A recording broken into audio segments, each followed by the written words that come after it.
Letting Go, an expansion of the Marshmallow test. You've reached Talking with Dr. Terry, 180 Seconds to a Better You, message number 299, and I'm Dr. Terry Wurzbacher. You remember the marshmallow test, right? They put kids in a room with a plate holding one marshmallow. They told them they could eat it now, but if they waited for a short period of time and not eat that marshmallow, they could get a second one. Results showed the ability to wait was linked to greater self-reliance, confidence, and better coping mechanisms under stress as they grew older. And yes, I know there's a lot of criticism about the test and its validity, etc., but what else is new?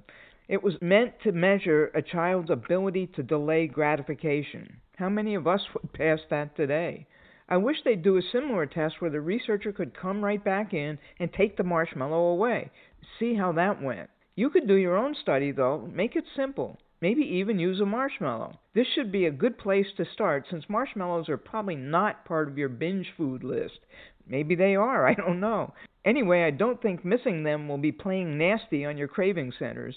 You always want to start something new with the greatest chance of success. That's why I picked the marshmallow.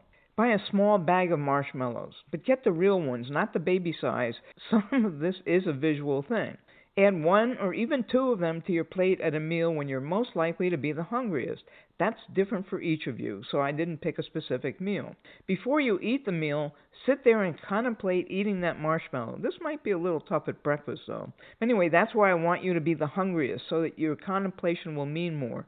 Do that for at least a minute and preferably two. Then take the marshmallow off your plate, but put it within sight. Now you can eat your meal. Note, and preferably on paper or the computer, what you felt, if anything, during that meal. Was it A, hard to remove the marshmallow, and B, hard to leave it uneaten and in sight? What were your feelings? Go beyond this stupid experiment. Why did I listen to Terry? Next, find a food you enjoy. Add it to your plate and contemplate eating it. Then remove it, leaving it in plain sight. Log your feelings on this experience. You can also do this with snacks.